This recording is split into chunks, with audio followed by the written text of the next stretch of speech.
welcome back to a Photographer Talks. This week, I have the pleasure of Michael Clark. However, before I just jump into Michael Clark, there's one thing I would like to do, which I promised Craig Koleski from last week that I would. At the end of the conversation with Craig last week, he challenged me to shoot a toy shot, very much like the ones he himself has done. So we set to this weekend, we being myself and my daughter, in the garage, and we created a little piece of magic that I'm going to put up on the screen now and hope it all works. So this was my attempt at a Craig Koleski toy shot.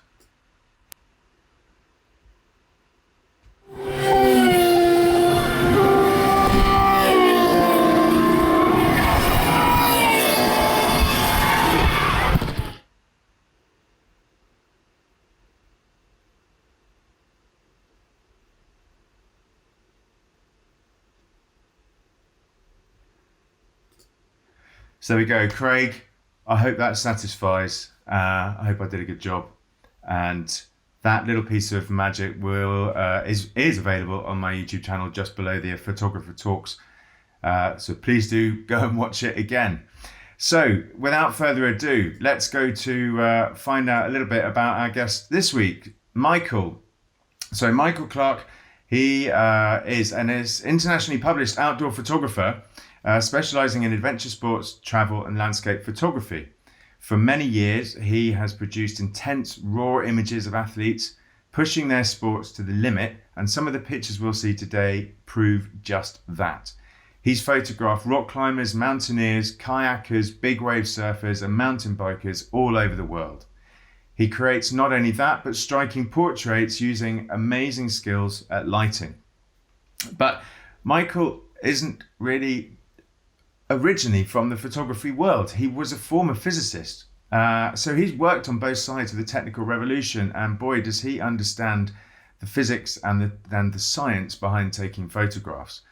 I've been to stay with Michael and worked with him on more than one occasion, and he has earned some pretty good kudos points for the work he's done. He's worked with a banger list of clients, with some names big and some names small. Big names like Adobe, Black Diamond, Patagonia, National Geographic, Nike, Red Bull, and Outside. He's also worked with wind turbine manufacturers and climbed to the tops of those huge wind turbines that we see around us nowadays.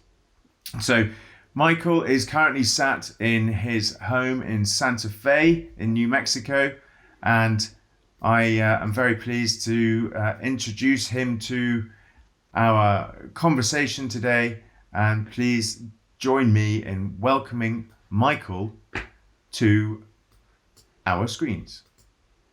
There he is. Thanks for having me, Charlie. How's it going? It's very good, thanks. It's very good. I recognize that office. Yeah, not a whole lot's changed. No, it's still looking as clean and as neutral as it should be. Yeah, my gray painted walls here. So yeah. For those of you watching, Michael set this up to be the perfect environment for working on editing and proofing, printing even as well, pictures. I noted he'd been a former physicist, so if anyone knows how to do this right, it's definitely Michael. A little bit crazy. Little bit crazy, but clearly it works. You know, the excellence of the work that comes out of that studio shows and is visible for everyone to see. So how are you doing? I am well. You know, just working away here in the office, spending way too much time here in this place, but it's kind of nice to be home for a while. You know, I was planning at the end of last year, I traveled 9 months, and I was planning on kind of slowing it down for the first part of this year. Maybe not quite this much, but it's always nice to be home. Yeah, I think sure. I figured out this is the most I've been home in 25 years. Wow. Which is crazy to think since I started my career. That's incredible. So when was the last time you set foot outside Santa Fe?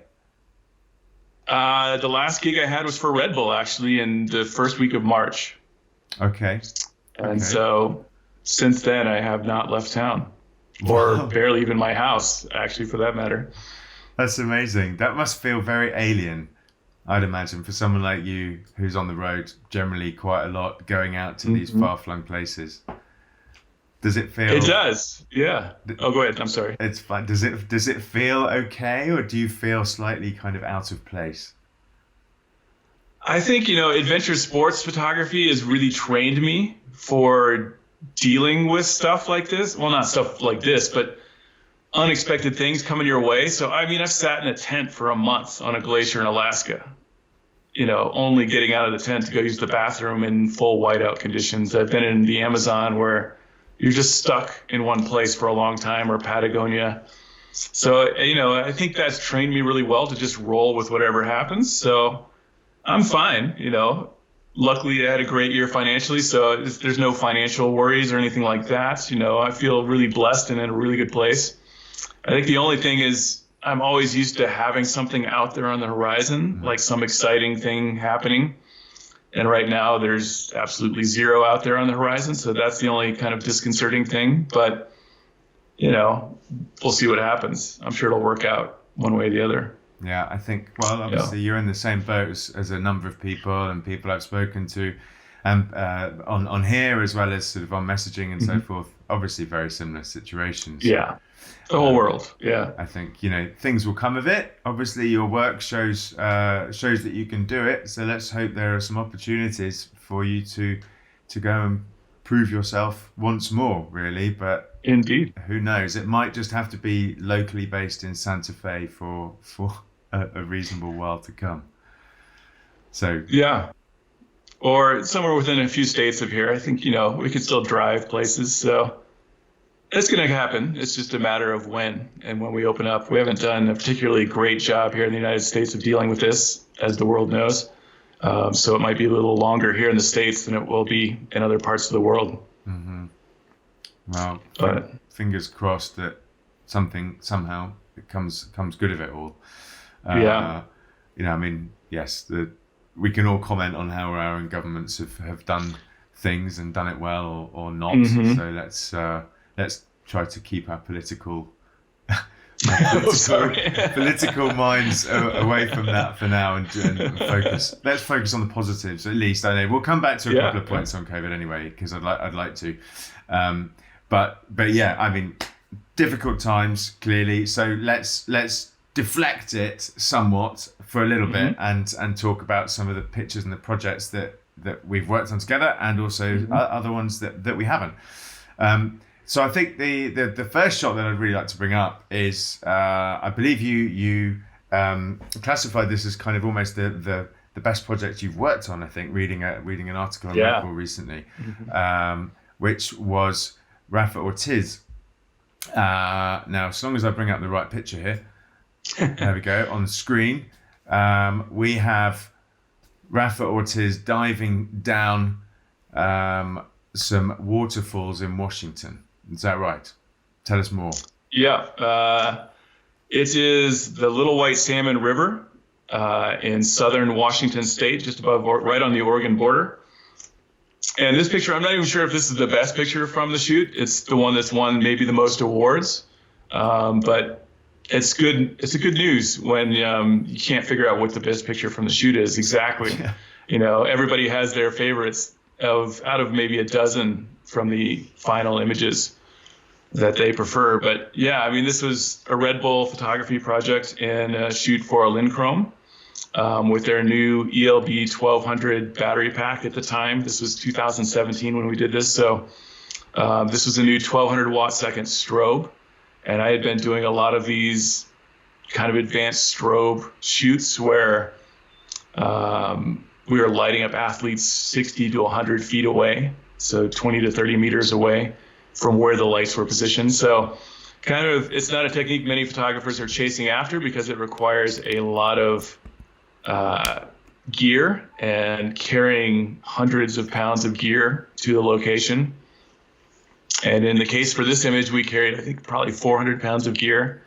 There were 6 of us, so it was an insane amount of work just to get this stuff down there. and it was a 3-day shoot. And we had Rafa Ortiz, Liam Fields, and Russ Sturgis were the 3 kayakers that we're working with, who are all just unbelievable world-class kayakers. And Rafa's obviously probably one of the best 2 or 3 kayakers on the planet, especially in terms of waterfalls. And for this shoot, we picked a fairly small waterfall for him because he's run a waterfall that's nearly 200 feet tall, so 60 meters tall, which that's crazy to think of when you drive by the next time you drive by a 19-story building. Like, imagine going off the side of that in a kayak. No. And that's what he's done. That's just so, we picked this relatively small 4-story waterfall that's, 40 feet tall, like 12 meters or something. And because we needed him to do it over and over and over, because we only got one picture every time he went over the waterfall. And so in this image, I'm hanging on a rope, literally 2 meters away from him, maybe 2.5 meters away from him, 10 feet, and have to time it with the strobes. So the strobes, there's 2 strobes set up. One's above him on camera right or camera left, and then one's pretty far away on camera right, kind of lighting him up. So you wouldn't necessarily know there was a strobe in this picture because we're kind of matching the light to the daylight to create this scene. But I'm using a really wide, like 14 millimeter lens, so it appears like I'm really close to him. And you're obviously hanging off and being very close to him as well. Yeah, which the camera was getting completely soaked. I think, every minute or so I had like a towel I was wiping down the camera and then a lens cloth wiping the lens down. But, the cameras these days do really well in that respect, so not a big deal. True, yeah. No water housing. But yeah, I mean, I remember when we went on to production of that and just the fact that you're hanging off the side of the cliff whilst a kayaker is, sort of suicidally throwing himself off a projectile sort of into you to try to get the best shot possible. It's pretty impressive. Like, I remember being blown away by these shots when you came back or when you sent them to us. So, I mean, awesome photograph. The way that the light throws the waterfall and every sort of little droplet that's there. It's really just such a stunning shot. I'm not surprised really that out of all the shoots you've done, that this was kind of your favorite one. And obviously Rafa right there, you said there are so many other good shots in the shoot that it's sometimes too difficult. So that's nice. It's a nice place to be, for sure. It totally is, yeah. But yeah. And it's funny because Rafa and the gang, I think it was 3 days. The first day we did like lifestyle shots because we didn't want to do the action too quick in case somebody got injured. And then the second day we started them going over the waterfall. And I didn't realize that the other 2 kayakers who are our safety boaters were going to run it as well. So that gave me a really good chance to figure out timing with them before Rafa ran it. But I think they ran it 10 times the first day. Right. And then the next morning, the 3rd day of the shoot, they started telling me that they could feel bruising on their organs inside their body. Because every time they hit the water off that waterfall, it's like a small car accident. And imagine doing that 10 times in one day and then going back the next day and doing it 5 times more. So it wasn't just me, pushing hard, it was the athletes as well. Of course. This is why of course. Yeah. Yeah. I mean, it definitely doesn't look easy doing something like that from both sides of the coin. So, rappelling in is pretty easy. That wasn't dangerous at all. But that was to just you, me being there. To you. Yeah, for me. To the average Joe or even to Rafa, go and switch places with him. He'd probably maybe thinking twice. So respect to you both for coming out of it alive and those killer shots. Really, amazing. No, I mean that's why I think it's one of the best shoots I've ever done because just the combination of the lighting, the athletes, what we were able to do and the commitment of everybody on the team really brought it to a level that, I mean, you guys were psyched. Chrome was over the moon for these shots and is still using them.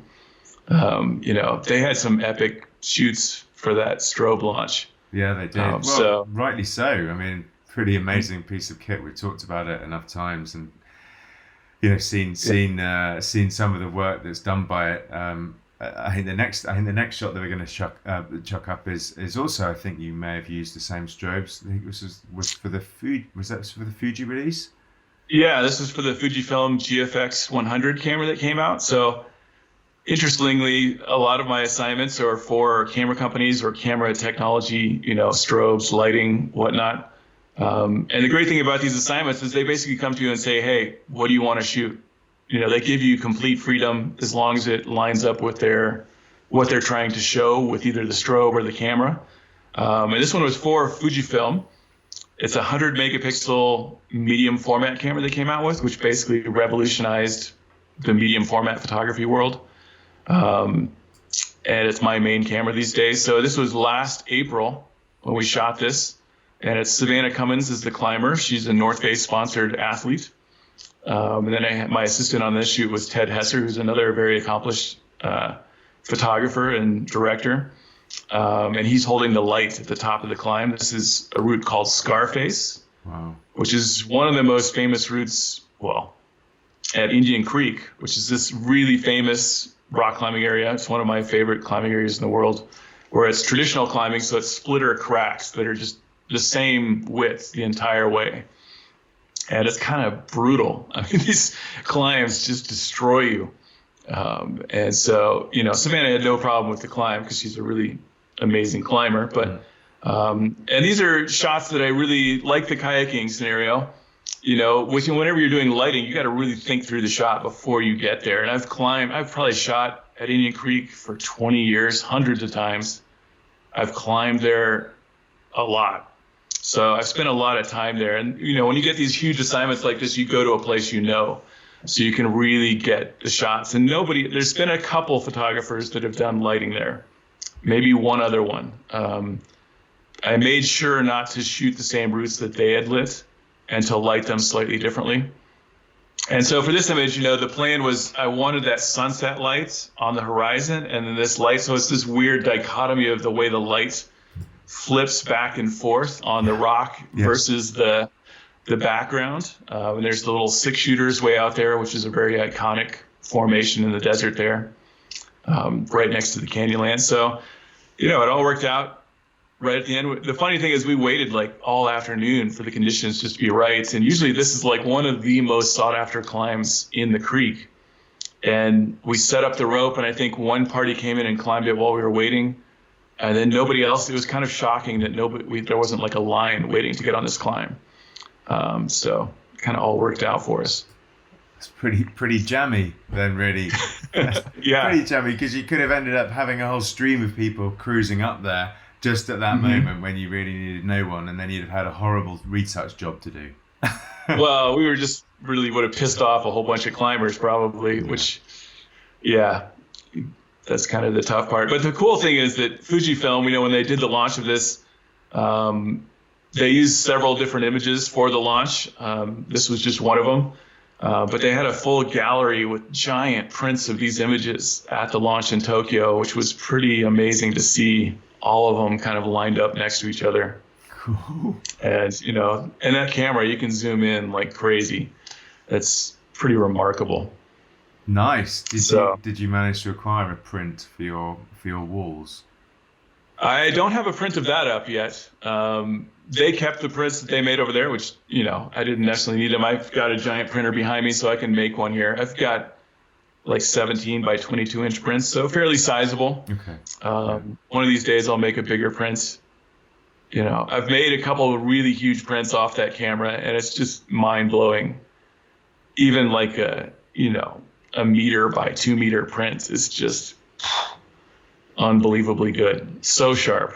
That's amazing. I can imagine this picture here would be just stunning because the color, the gradation, the way that she's picked out right at the top. I can imagine that she must be supremely sharp in that.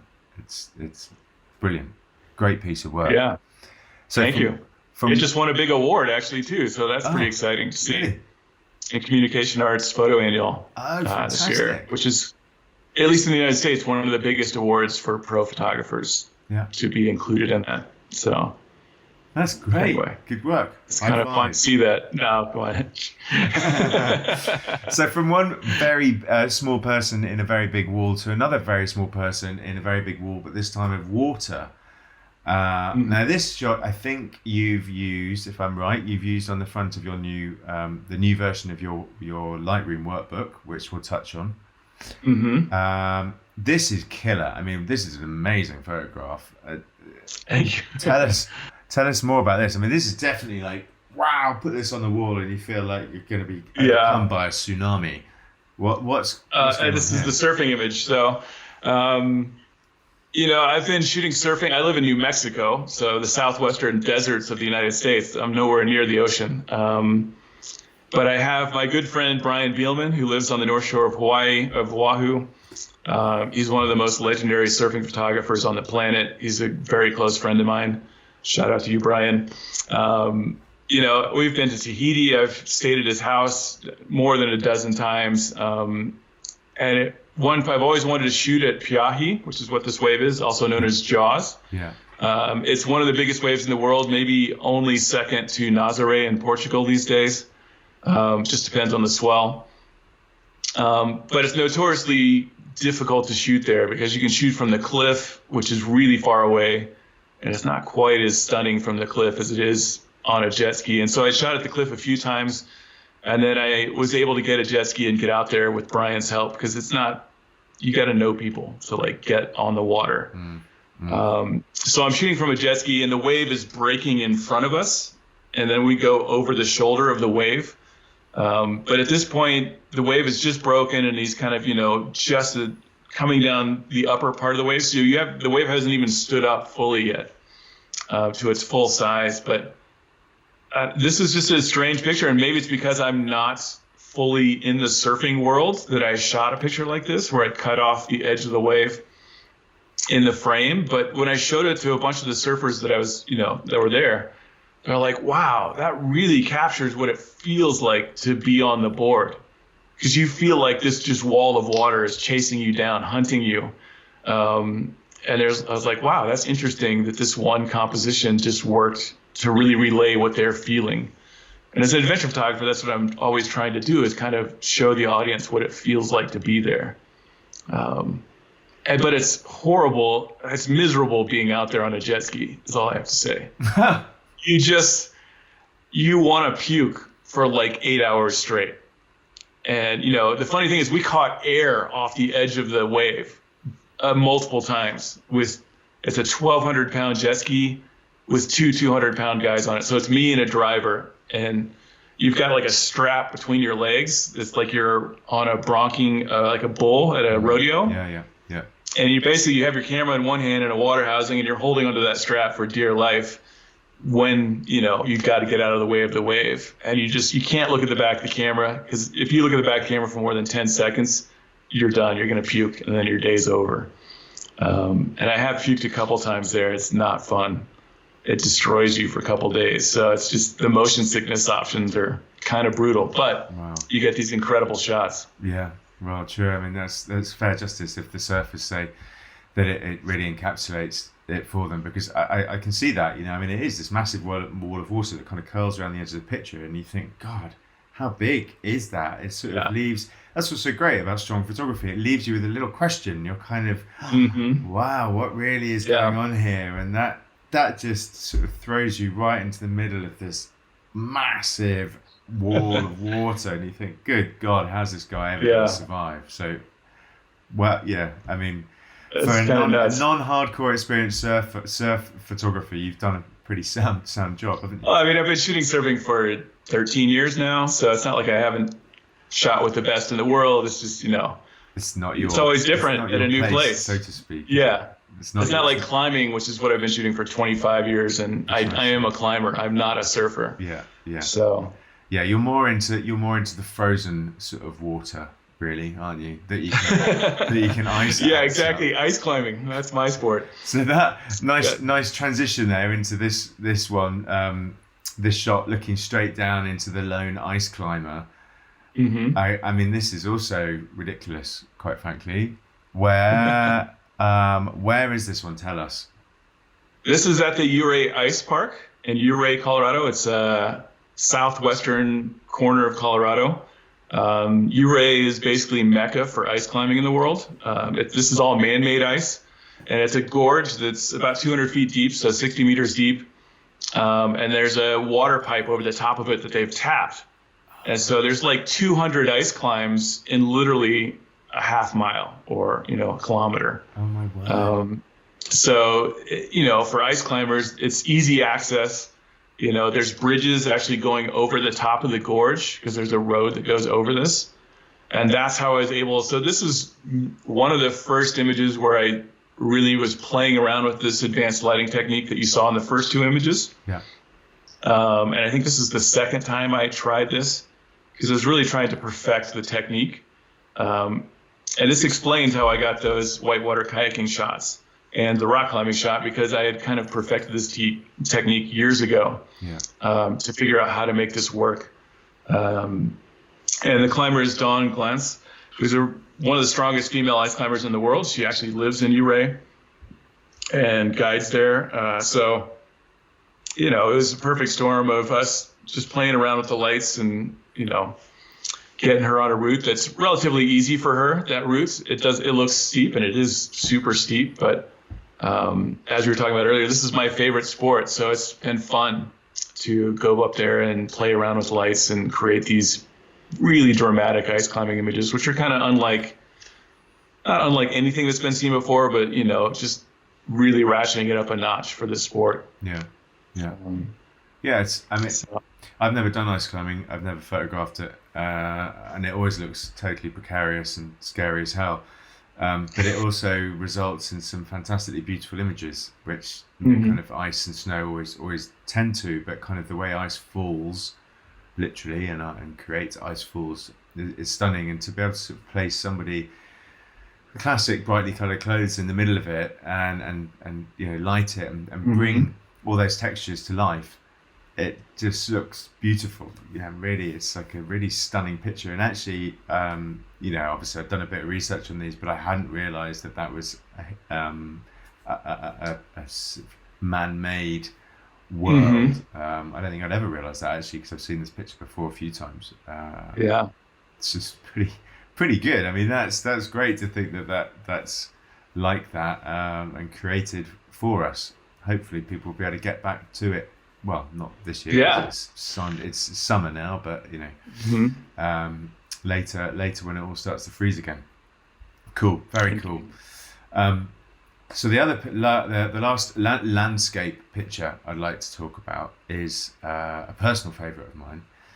It's the project that I commissioned you for years ago now. It feels like forever ago, which we called Sea Capes. And this is this sort of classic, iconic kayaker, lone kayaker in the sunset, which, the results of this were fabulous. Obviously, all the pictures you've shown us before today are just as, probably even more so, but I remember this one really capturing my heart. So tell us a couple of things about this that really, meant something to you. This was a very different type of expedition. It was a far calmer one, but a couple of things that you remember being very fondly about this one. Well, this came about, this was a Red Bull photography project and also shot for Nokia, I think was the companies we're shooting for. That's right. This wasn't shot with the Nokia phone. This was shot with my normal cameras, but I had been the year before to this exact same area, sea kayaking, and I'm one of the, as a climber, a skier, a mountain biker, kind of a mountain sports guy. I thought sea kayaking, I can do that when I'm 65, and can't do these other sports. But one of my friends, Tony Hoare, who's the sea kayaker in this image, convinced me to come up to Vancouver Island in British Columbia, Canada. And, we went on a week-long sea kayaking trip, and I was just blown away at how amazing it was to just be bobbing around like a cork on 1,000 feet of water with, orcas popping up right next to your boat, humpback whales and dolphins. It was just so much wildlife. I'd never seen or felt that close to the wildlife before.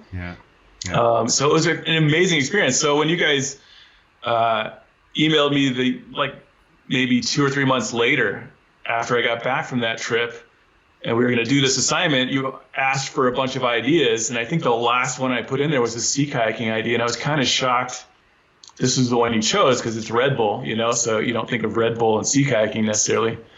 But then we went back, and actually this assignment was really stressful because the weather was horrible from most of the trip. Like literally this one morning when we shot this thing is when we shot like 70% of the images from the entire trip. And so we just got lucky. We woke up, we're on this island, it's the last island between the inlets and open ocean. And then the next, place you'd be is Alaska. So it's way up there, way out there. And we woke up, we saw the fog. I could start to see this light happening in the sky that you see in the top of the picture there, the strange greens and blues and this orange and yellow light. And then there was this low fog. And I was like, Tony, get out there, man. This is it. And we just started shooting like crazy that whole morning with him going all over the islands. And there was kind of like a little channel between these little islands as well, which is coming right down that channel. So it's just, we got lucky with the light and the weather. And then this picture just really sung to me. When I first saw it, I was like, that's the picture. I mean, I know it's kind of the classic look. It's very lined up, with him in the middle there and everything. But it's just so perfect in terms of the way that the little island comes into the inlet. I don't know. For me, it was just such a classic picture. There were definitely some other cool pictures from that, but this one really grabbed me. Yeah, I love this for the kind of the mystery. You've got the trees in the cloud at the background. You've got the kelp fields. You're kind of wondering what is the other side over there? Where are those trees? Where's he necessarily going? And is he completely alone? It's got a real feeling of quiet to it, actually. Definitely calm. Actually, this picture is hanging in my office right above my computer here, so I see it every day. Nice. Which is in this time, it's a good picture because it's just like, it'll be okay. Exactly. Just ride it out, Yeah, it calm. definitely makes me feel like getting my kayak out of the garage, actually, and going nice. down to the local river. It's not quite what that picture shows, but it's it's a good second option. But no, I mean, I love that. Sounds fun. Very, very beautiful shot, and totally kind of takes you right there, which I think a lot of your shots do, really. In fact, all of them, they really transport you to that spot because they are so crisp, so well lit, so perfectly tell a story that you kind of are immediately there. The surfer on the wave, the climber on the ice, you're kind of like, oh my, wow. You can not necessarily picture yourself there, but almost feel yourself there. Yeah. Well, that's a great compliment. Thank you. And thanks for the assignments. Hey, pleasure. Well, hopefully in sometime in the years to come, we'll be able to do it together. And if not, we'll continue shooting together because that's also totally. Yeah. Indeed. So, all those shots obviously show you off as a supremely hardcore adventure guy, right? Mm-hmm. But you're not just an adventure guy. I mean, at least photographing kind of the classic sort of Red Bull type adventure, if you will. You're obviously a bit of a master with lighting. We've talked about it. And there's a couple of portraits that I'd really love to show and discuss that you sent me. Sweet. Very, very different. Completely different. So we'll go a bit more straight-laced first, and then we'll do the second. So the first one is... for me, it reminds me a little bit of work that I've seen by people like Nadav Kanda and a few images of sort of Erwin Olaf. And it's very kind of somber, completely stark contrast to what we've just been looking at. Tell us about this. This is very, very different to what we've seen you normally do. Mm-hmm. Well, I mean, as a professional photographer, even especially in the adventure sports world, you're often tasked not just with capturing the action, but also coming back with some decent portraits, especially if it's a magazine story or something like that. The athletes need portraits of themselves. The magazine, the company's going to need portraits of these athletes as well. And also lifestyle images. So for the last, 15 years or more, I've really tried to work hard on portraiture. and elevate my game in that realm, because that's I think the most difficult genre of photography is portraiture, to do it well. And I mean, the fact that you said it looks like something from Not of Candor blows my mind, because, he's the god of portraiture. But, so I feel like I've really come a long ways in 15 years, obviously, especially with my lighting and just, dealing with people for portraiture. And this was basically this image I took a couple years ago. It was a 3-day personal portfolio shoot where I was just playing around with different lighting techniques. And I think 6 or 7 months before this, I'd actually taken a photo workshop with Albert Watson, who's another one of those gods of portrait photography. And it was a fascinating workshop. I mean, him showing us these crazy lighting techniques that I had never seen before. I don't think many people have ever seen that kind of stuff before. And so I was integrating some of that into my work, not necessarily copying what he does, but just tweaking and playing with that. And this was probably the 3rd day, basically just calling in friends from all over town here in Santa Fe and say, hey, come in for an hour session. I'll give you prints and, the images, so you can use them on Instagram or whatever you want. And I was specifically playing around with really moody lighting. And this took like hours and hours to get to this point with Owen Haggers, my friend here. We skied together for years. Good friend. We've been on a bunch of expeditions. He's an amazing skier, mountain biker, kayaker, with great hair, obviously. And it's good when the person walks in and sits down and the lighting's already set up. And they're just like, holy mackerel, this looks cool. I mean, he's in like a box. And this was done in my living room. I have 20-foot ceilings here, so I just converted my living room to a studio for like a week. And the thing is, when you do something like that and you've set it up a couple times, you can replicate it. So I've done several portrait sessions, and I often get hired just to shoot portraits, with CEOs, not even adventure sports stuff. I've been flown to San Francisco to do portraits for 3 hours and then flown home all in the same day. Amazing. And those are really profitable days for a short period of time. But I mean, those aren't that often, but portraits are a much bigger part of photography than most photographers might think, even if they don't shoot portraits only. And as a physicist, I'm kind of a geek. I'm not necessarily the best conversationalist, I would say.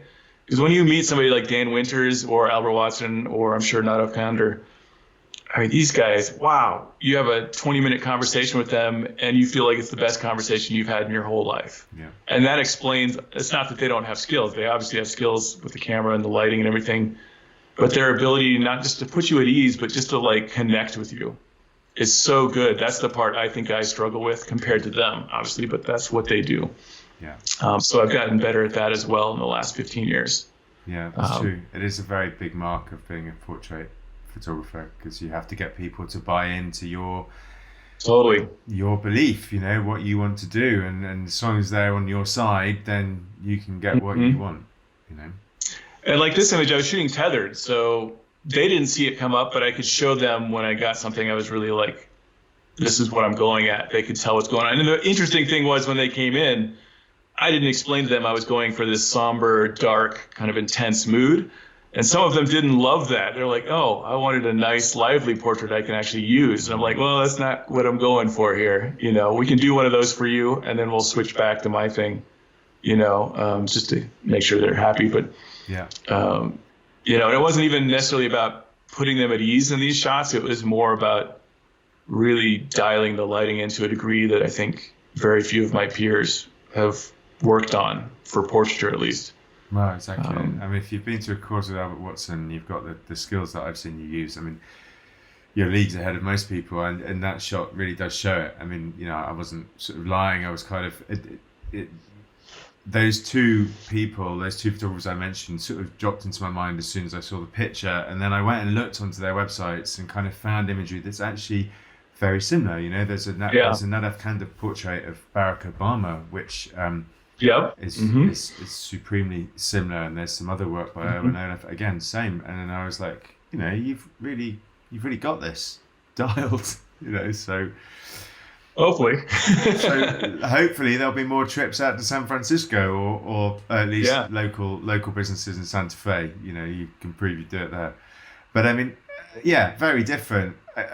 But the funny thing is, then when you go and compare this to the next portrait that I'd like to show, I mean, you couldn't be further apart if you tried, quite honestly. Yeah. So I purposely didn't ask you about this. You pinged me this sort of last minute, and I would almost guarantee that there's going to be a pretty interesting story behind this one. So to put it on the screen, what is going on here? Where were you? And this is incredible.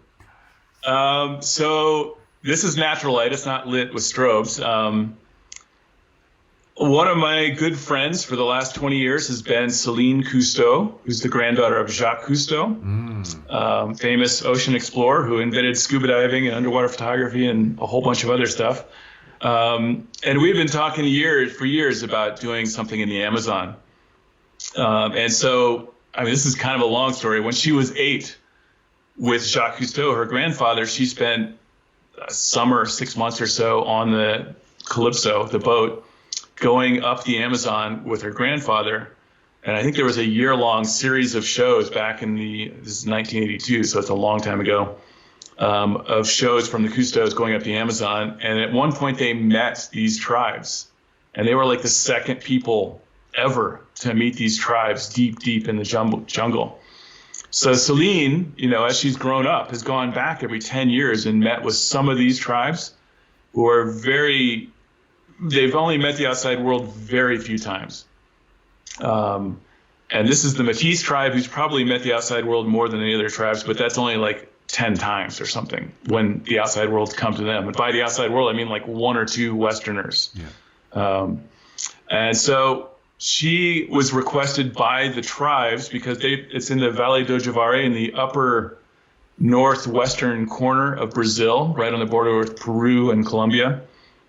And it's an area that has the largest number of uncontacted tribes in the world. There's 21 actually, one came out last year. 22 tribes that are still uncontacted in this area. So the tribes that were contacted, the last time she went back 10 years ago, asked her to tell their story and gave her permission to come in with a film crew to do a documentary, even though they don't know what a documentary is, but to tell their story through film because they've never seen a film camera before. Yeah.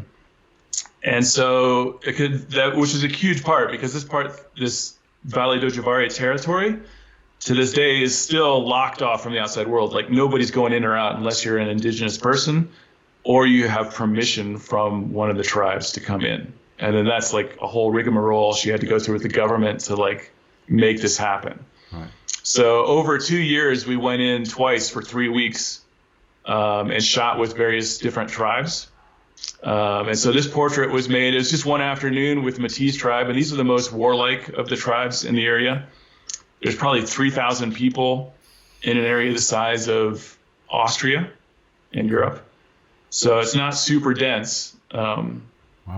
And that's nobody. I just saw this light, and they were kind of painted up a little bit. This guy he was just about to put red paint all over his face from a certain berry. The Métis is the Jaguar Tribe, so that's why he has the painted stripes on his face and the whiskers coming out of his nose, which is like bone pushed through his nose. And I just, shot some quick portraits with an 85 millimeter lens of a whole bunch of the guys that were going to do this interview. And, they all turned out really nice just because it was last light. But it was probably the most dangerous trip I've ever been on in my entire career.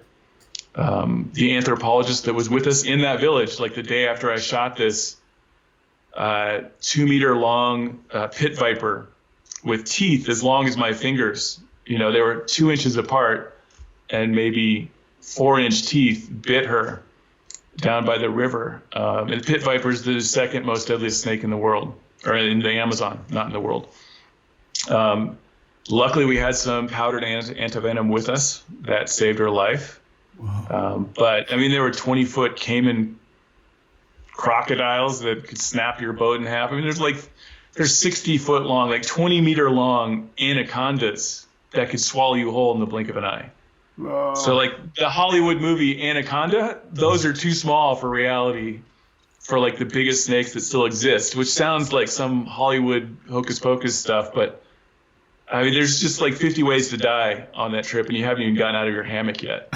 We we saw spiders whose bodies were as big as a dinner plate, and then put the legs on that. They were like crabs. So I mean, we just saw the craziest wildlife. Oh my God, that sounds. And this tribe lives there, you know, and just what they deal with. But the story is like the tribes are getting wiped out by miners and loggers that want some of the last virgin Amazonian forests left in the world, and the value of that is worth a lot. But it's, you know, these people's homes.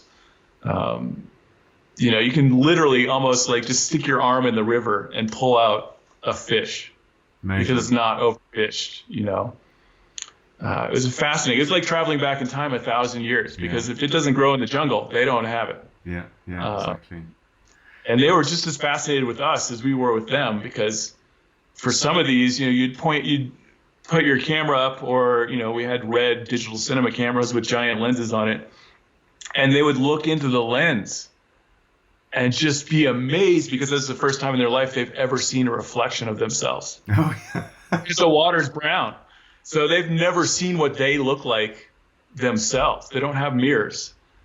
So we could talk for hours about this one trip, because the story's pretty insane. And the documentary's not fully out there. It's been traveling the film festivals.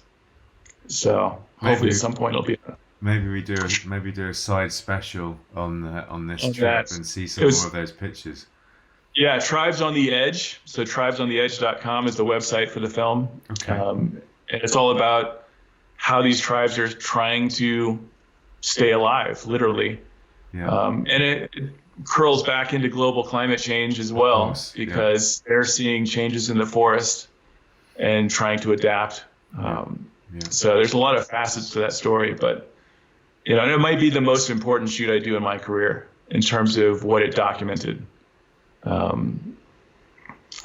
Because those people are on the front lines of climate change. Absolutely. You know? I mean, God, I only hope that they stay and that they survive whatever devastation is going on right now and what continues. Maybe what we're going through right now will bring some change. I'd like to believe so. I'm not sure if it will, but, you know, that at the very least you've documented it, and it has been documented, and you know, there is that history there, which is vastly important for us to see. But I certainly would be interested in going and checking out the film, and maybe even consider doing a sort of second talk and talking through those pictures, because they're cool. I mean, I can only but imagine what the rest of them are like. Yeah, fascinating, crazy, super different to what any of us really in the Western world are used to. Mm-hmm. So nice. It was an honor to be on that trip for sure. Yeah. Even though it was another miserable trip. I mean, just getting eaten alive by bugs and so hot and humid and not sleeping basically for 3 weeks, essentially. Adrenaline was your friend, I would imagine. Yeah, you just had to be so careful. Gosh. And I had no clue what I was getting into the first trip, for sure. Yeah, I'm not sure which I don't like the sound of the most. Is it the enormous crabs, the anacondas, just too much to contemplate. Anyhow, so nice, really cool work. So to move over into another topic of conversation, obviously COVID has brought about a lot of change for all of us. We touched on it right at the beginning. People at home have been doing all sorts of different things in their time. And I wanted to discover what you've been up to now. I know because we've had a little chat. But I thought you could give us a little intro into what you've been up to, your main piece of work, which I alluded to with one of your photographs earlier. Yeah, I mean, so for this goes a long ways back to tell the story, but I was lucky enough to shoot one of the first assignments for Adobe for Lightroom when it came out way back in 2006. And after that assignment, the engineers had to show me how to use the software because nobody had ever seen this thing before. So I felt incredibly privileged to be taught how to use the software by the people who made it, you know, especially Adobe. And so I think I taught a digital workflow workshop within like 4 or 5 months after that, and it was just like, I should probably write this down because this not what everybody gets to see. And so that was the first, iteration of my digital workflow ebook. I think the first one was 100 pages, and it's now in its 7th edition. And so I had last updated it in 2015, so that was quite a while before, and it needed to be updated badly for the last few years. And I've been trying to update it for the last year, but I was traveling so much the last year that I just didn't get much progress done. So, but with COVID, the last 2 months being locked down, I made a ton of progress and finally updated it, completely revamped it. And now it's nearly 600 pages, and it's a PDF ebook. It's not some lightweight book. Yeah. I just sell it as a PDF because it's easier to update than a physical print book, and it costs a lot less. Like if I had to print this, it would cost a lot of money. Definitely. But so, and it's, for a lot of photographers, it's a really good learning tool because it goes deep into some stuff that like color management, hence painted gray walls here in the office, that very few photographers know at the level that's described in the ebook. So, and it's also in this time of COVID, it's something I can sell on my website. It's $25. It's not too expensive. Yeah. Link is in the chat bit, the description for this talk. Thank you. And, so I can keep making some money because everything, basically got shut off. So that was basically the first month and a half, just getting that wrapped up and finished up. And then I worked on my latest newsletter. So I've been teaching a few online workshops here and there, doing what I can from home. And luckily some of my clients have even given me assignments that I could do at home. Giving presentations for Fujifilm through Zoom. Okay. Red Bull even gave me an assignment to shoot at home, recording myself, talking about images we've created, kind of like this series with you. And it wasn't huge money or anything, but hey, any money at this point's appreciated, especially when I can help out my sponsors and my clients, Of course, yeah, I completely understand. So. You mentioned about some of your courses going online. I saw I saw them on your website. I was having a look through. You've currently got one that you hope will be live in September. We'll see. I think it was September, October. Yeah, I'm doubtful it's going to actually be live, but they haven't canceled it yet, so we'll see. So have you thought about in the time? Have you thought about kind of any different ways to do business? Obviously, you've alluded to a couple of things. That I've been looking and reading up, and I wrote an article on remote shoots. And have you got any kind of ideas or thoughts around different things that you might do or might come out of this? Well, there's definitely opportunities. It depends more on the clients, I think, than me. We're starting to open up here in the United States, for better or for worse. We'll find out. But once it does open up, I think, what I shoot is kind of socially distanced already. Yeah. It's not, there's some sports where I'm really close, like that picture with Rafa for a millisecond. Rock climbing, you're actually quite close to the climbers often.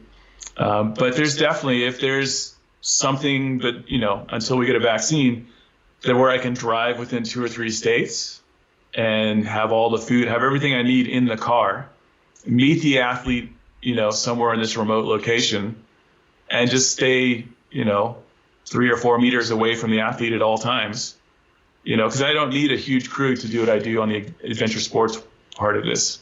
I could totally do a shoot, We'll probably just wait until, we're over the first big hump or something, so the hospitals are not maxed out or under pressure, just in case something goes wrong with the athlete, getting injured. We don't want to overburden the health system. But, and then it depends on the clients. If they want to do something, if they want to do a shoot, how they're feeling, their finances and all that stuff as well. So we'll figure it out. But yeah, I think I could do a shoot right now, no problem. Yeah. It's just a matter of willingness on the part of the client. And then also on the workshop side, I've done several online workshops, and it's actually quite effective. We just don't go on the shoots that we'd normally go on a workshop. Yeah. And typically I only do 2 or 3 workshops a year. So it's not like I do a ton of them, but I can see this, online workshop, at least for digital workflow, which is a very good topic for that, because you can translate 90% of what they need to know online. But yeah, no, constantly thinking, interestingly, since I've been home with COVID, it has been crazy busy. It's not like, I'm just hanging out. with the eBook, the newsletter, kind of still doing the marketing stuff in a, very non-abrasive way, trying to help out as many clients as possible. Yeah. Doing tons of interviews, helping sponsors and different clients create content that helps them out. Goes a long way. So. Yeah, well, there's the creative person right there. He's never going to be bored and never going to have anything to do. You're not going to be these people that says, "Oh, I've got nothing to do. I don't quite know what to do." That you hear about people on the radio. So it's good to know that you've been busy. Good to know you got a couple of things going on and some ideas about the future, and very true about the social distancing for your future shoots. I mean, that's, I think if anything, you're in one of the strongest positions to be able to do that. I mean, corporate photo shoots in businesses might be a tough call at the minute, but there's definitely some opportunities out there. What do you think then? I mean, you've talked about sort of things loosening up. What do you think will be the first thing effectively that you do when you're freer to move than currently? I'd love to go rock climbing, just to do some sports. And I mean, I haven't left the house except to walk our dog and exercise in 2.5 months now. So wow. I've gone to the grocery store. I haven't set foot in another building for 2.5 months. Because our groceries, we just pick them up. We don't go in the grocery store. We've been on a really hard lockdown. But in rock climbing is not necessarily something they're advising people not to go rock climbing, because if somebody's sick and they touch the rock, it could be there for 2 or 3 days, and then you touch that same hold. So, we're not really running out into the hills these days. No, I can't imagine. Gosh, yeah, okay, so it's going to be a bit of a different world, isn't it? Well, it definitely. Hopefully you can get out onto that rock face. So I mean, look, we're drawing to our time here. Tried to put it on 59. Keep it within the hour. I do have a question though. That we touched on sort of a few ideas around this whole COVID thing. Can you name one thing that you think will change forever as a result of COVID and where we are currently? Well, there's several things I hope change, but the one thing I think will definitely stick out of this is what we're doing right now. Video chats. Like, we've had Skype, we've had Zoom for years now. It's not like these are new technologies, but I think we're using them in a way we've never used these before. I agree. And, this is a very obvious thing maybe to mention, but it's just, it's kind of boring to do a phone call anymore. So in the future, when I'm like talking to clients like you on the other side of the planet, or even here in the States, it's like, hey, let's jump on a Zoom chat or a Skype chat. It's just so much more interesting, and we can interact in it, to be able to see hand gestures and or facial expressions. You just get the point across much better than you can sometimes on a phone call. Absolutely. I think I'd like to add to that with the point that we will not be as fussy about the backgrounds that we have in our calls. I mean, we've organised ours rather well, but obviously, some people aren't used to it or haven't been used to it, and it's frowned upon at points. So hopefully that will all change, and we'll see a bit more visual connectivity from all of this. Definitely. Agreed. So, Michael, I'm gonna leave it there and say thank you very much. Thanks for joining me. Thanks to those watching. The link to Michael's websites and to where to buy his book, etc., are in the details of the video. This will be available on my YouTube channel as soon as we're done. And I think really that leaves me just to say thanks to Michael. And I look forward to having the opportunity to come and see you in Santa Fe again very soon. Definitely, that would be great. Some more green chili. More green chili. Take care of yourself, Michael, and we'll be in touch very soon. Indeed.